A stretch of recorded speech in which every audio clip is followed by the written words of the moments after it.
Most drug lords die the way they lived, in a blaze of gunfire, making headlines, going out on their own terms. Nemesio Oseguera Cervantes, El Mencho, died wounded and helpless, shot during a military raid in the mountains of Jalisco, bleeding out in a helicopter racing toward Mexico City, dead before he could even make it to a hospital. No dramatic last stand, no escape through tunnels, no legend-making final shootout.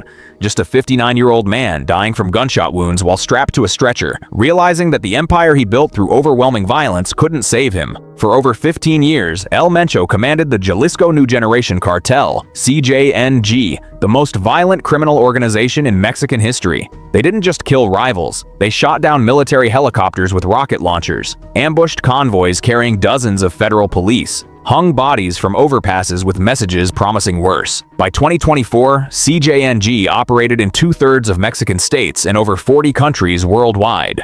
More territorial control than any cartel in history. More fentanyl production than anyone else. More brazen attacks on government forces. And El Mencho ran it all from the shadows, invisible, untraceable, impossible to find. Until February 22nd, 2026, when a romantic tip-off led Mexican special forces to a cabin complex in Tapalpa. When U.S. intelligence provided the final piece. When everything El Mencho built came crashing down in a firefight that left him mortally wounded. But here's what makes his death genuinely terrifying. How does a former California deportee with heroin convictions rise to command Mexico's most powerful cartel in just 15 years? How does someone that violent stay completely invisible? No photos, no sightings, no confirmed locations for over a decade? And most disturbingly, why did his death trigger the most violent 24 hours Mexico has seen in years, with 25 National Guard members killed, over 250 roadblocks burning across 20 states, and entire cities turned into ghost towns? Because El Mencho didn't just build a cartel, he built a system so violent, so efficient, so deeply embedded in Mexican society that it kept operating even as its leader bled to death. This is the story of Nemesio Oseguera Cervantes, the man who proved you can build an empire through pure terror, and that empires built on violence die just as violently. Aguililla, Michoacán, a rural community where poverty wasn't just common, it was generational. Nemesio Ruben Oseguera Cervantes was born July 17, 1966 in Culotitlan, a village so poor that most families survived on subsistence farming. His family grew avocados, worked the land, watched wealthier Mexicans live in cities while they struggled with basics. Nemesio, later nicknamed El Mencho, dropped out of primary school. There was no money for education, no prospects for advancement. In the mid-1980s, like millions of rural Mexicans, he crossed illegally into the United States seeking work. Settled in Northern California, did construction, restaurant work, whatever paid cash. And that's where he entered the drug trade, not as a kingpin, as a low-level distributor in California's heroin market,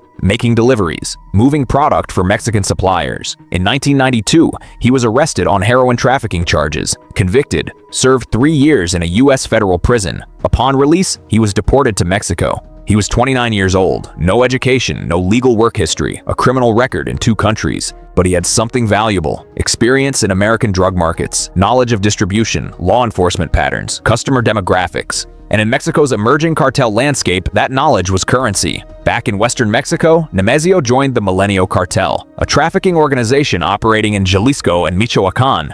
His U.S. experience made him valuable. He understood American markets better than bosses who'd never left Mexico. He rose through logistics and enforcement, not the flashiest roles, but essential ones. By the early 2000s, he was managing significant operations, but he saw the Mencho Cartel's fatal weakness: subordination to Sinaloa. They paid taxes to Sinaloa bosses, operated in territories Sinaloa controlled, had no real independence. And in Mexico's cartel world, being subordinate meant being expendable. Around 2007 to 2009, opportunity emerged from chaos. Mexican President Felipe Calderón had launched a military offensive against cartels. Organizations were fracturing, leaders were being arrested or killed. Power vacuums were opening everywhere. The Mencho Cartel's leader, Oscar Nava Valencia, was captured in 2009. El Mencho saw his moment. He split from the remnants, bringing key operators with him, co-founded a new organization with Eric Valencia Salazar, L85, and Abigail Gonzalez Valencia, whose family controlled financial operations. They called it Cartel Jalisco Nueva Generación,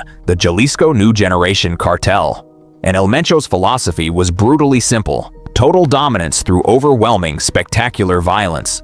What made CJNG different wasn't just brutality, It was strategic violence designed to make resistance psychologically impossible. Traditional cartels fought wars of attrition. CJNG ended wars in weeks through shock and awe. May 1st, 2015, the day CJNG announced itself to the world. That morning, they ambushed a military convoy in Jalisco. 15 soldiers and police killed. Vehicles burned.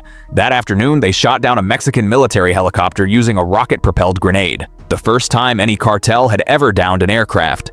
The message was clear: we don't avoid government forces, we hunt them. Between 2010 and 2020, CJNG's expansion was unprecedented. Territorial control. From controlling Jalisco, they spread to 21 of Mexico's 32 states. They didn't negotiate with local cartels. They invaded and conquered through superior firepower. Military capability, .50 caliber machine guns, RPGs, armored vehicles, drone-launched explosives, landmines. They outgunned local police and could challenge military units. Fentanyl production. While other cartels still focused on cocaine and heroin, CJNG pivoted to fentanyl. Cheaper to produce, more addictive, higher profit margins. By 2019, the DEA estimated they supplied 1/3 of all drugs entering the U.S. global operations. They didn't just operate in Mexico. CJNG established networks in over 40 countries. Australia, China, Southeast Asia, Europe, throughout the Americas. Targeted government attacks. In 2020,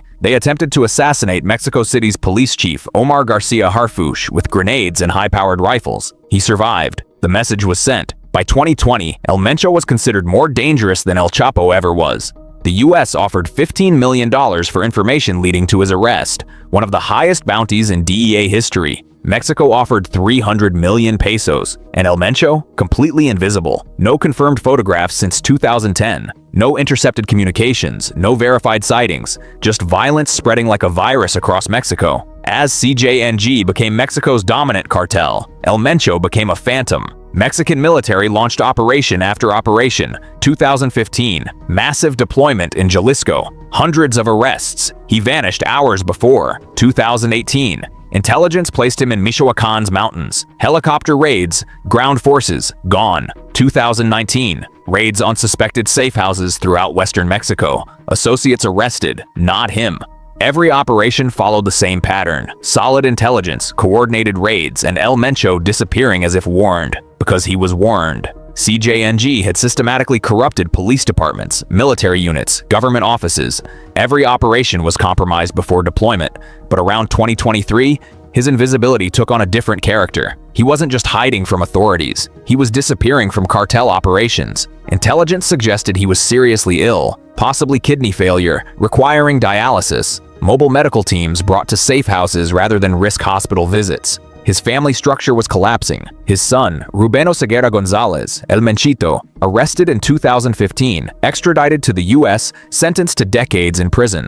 His daughter Laisha's husband, Christian Gutierrez Ochoa, arrested in California in November 2024 after faking his death and fleeing Mexico. His older brother Abraham, Don Rodo, arrested February 2025, a founder of CJNG vital to money laundering operations. His other brother Antonio, El Tony Montana, arrested December 2022, extradited to the U.S. in February 2025. By early 2026, El Mencho's inner circle had been systematically dismantled. His succession plan was destroyed. His son in U.S. prison, his most trusted family members arrested, and on February 20th, 2026, Mexican intelligence got the break they needed. The tip came from an unexpected source, the romantic partner of one of El Mencho's most trusted workers. On February 20th, investigators identified her leaving a cabin complex on the outskirts of Tapalpa, Jalisco, a small mountain town about 2 hours southwest of Guadalajara. Intelligence indicated El Mencho remained inside with his security detail. For years, authorities had gotten close only to have him vanish. This time, they moved immediately. February 21st, Mexico's Air Force and the National Guard's Special Immediate Reaction Force designed the operation.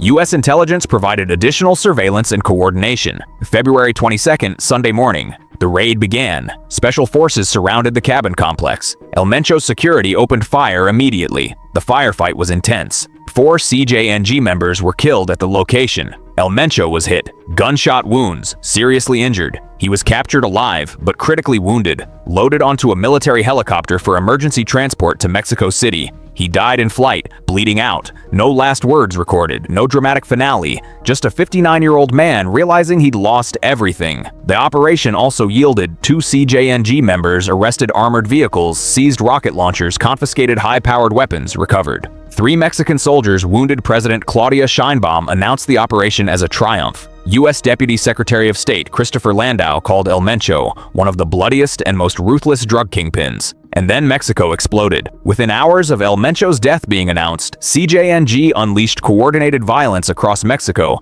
that shocked even seasoned observers. Over 250 roadblocks established across 20 Mexican states, vehicles torched, highways shut down. Guadalajara, Jalisco's capital, soon to host FIFA World Cup matches, turned into a ghost town. Public transportation suspended. Residents ordered to shelter in place. Puerto Vallarta, major tourist destination. Videos showed travelers sprinting through the airport in panic. Smoke billowing over the city. Flights canceled. American tourists stranded. Casualty count as of February 23rd. 25 National Guard members killed. 6 additional National Guard killed in Zapopan, near Guadalajara. 1 prison guard killed during riots at Puerto Vallarta lockup. 1 state attorney general's office agent killed in Guadalajara. 1 woman, civilian, approximately 30 criminals killed in clashes with security forces. Multi-state violence. Jalisco, Colima, Michoacán, Nayarit, Guanajuato, Tamaulipas, Guerrero, Nuevo León, all reporting armed confrontations. School cancellations. Multiple states suspended classes Monday. Flight disruptions. Southwest Airlines suspended all Puerto Vallarta operations.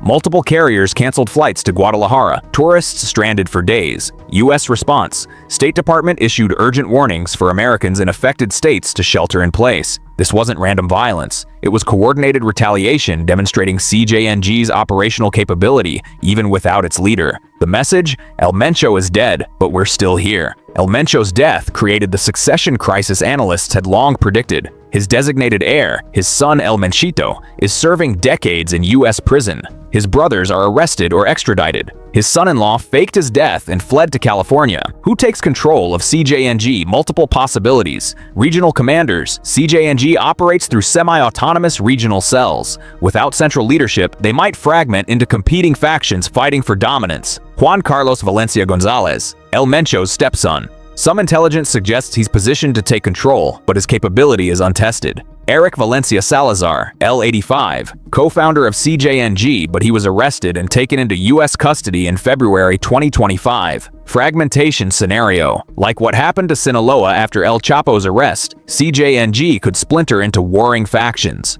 Regional bosses fighting for territory. Internal bloodshed weakening the organization. Sinaloa opportunism. The rival Sinaloa cartel, itself fractured between Los Chapitos and El Mayo's faction, might see opportunity to reclaim territories CJNG took. Experts predict months or years of violence as the power vacuum gets filled. Mexico's government under President Sheinbaum faces criticism for the kingpin strategy, taking out leaders only to trigger worse violence. But she was under tremendous pressure from the Trump administration to show results against fentanyl trafficking. In February 2025, the U.S. designated CJNG as a foreign terrorist organization.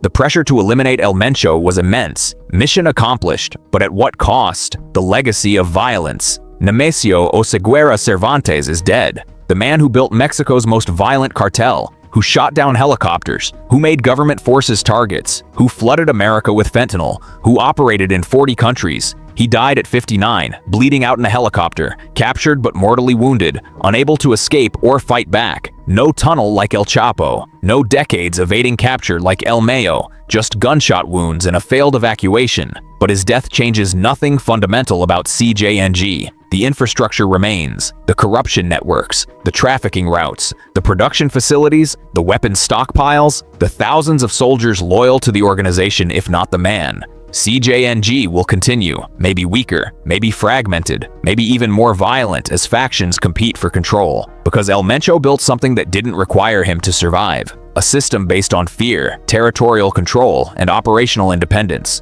Regional commanders who can function without central direction, supply chains that operate automatically. He created a machine, and machines don't die when their creator does. They just run differently. The violence following his death, 25 National Guard members killed in one day, over 250 roadblocks, entire cities paralyzed, proved that CJNG remains operational and dangerous. Maybe more dangerous now. desperate, leaderless, fragmented groups fighting to prove they're still relevant. Most cartel bosses believe they're irreplaceable. Pablo Escobar thought he was bigger than the Colombian government, died on a rooftop. El Chapo thought he could escape any prison, serving life in ADX Florence Supermax. El Mencho thought staying invisible made him untouchable, died bleeding out in a military helicopter. They were all wrong, because drug trafficking empires don't depend on individuals. They depend on demand, corruption, poverty, and systems that outlive any single leader. El Mencho is gone. CJNG will adapt. Other organizations will compete for territory. Violence will continue. And somewhere in rural Michoacán or Jalisco, another young man with no education and no prospects is watching what happened to El Mencho and thinking, I could do it better. The cycle never ends. The violence never stops. Because the war on drugs isn't about capturing kingpins. It's about economic systems, corruption, demand, and poverty. El Mencho's death is a tactical victory. Strategic victory remains impossible. And as Mexico buries its National Guard members, as tourists huddle in Puerto Vallarta hotels, as roadblocks burn across 20 states, one thing becomes clear. Killing the king doesn't end the empire. It just makes the empire angrier. El Mencho built Mexico's most violent cartel, stayed invisible for over a decade, then died bleeding out in a helicopter after a military raid. His death triggered 24 hours of coordinated violence that killed dozens and paralyzed entire regions. Was his death worth the chaos it unleashed? Or did killing him just make CJNG more dangerous? Drop your answer in the comments. Thanks for watching, and remember, in the cartel world, there are no permanent victories, just temporary casualties in a war that never ends.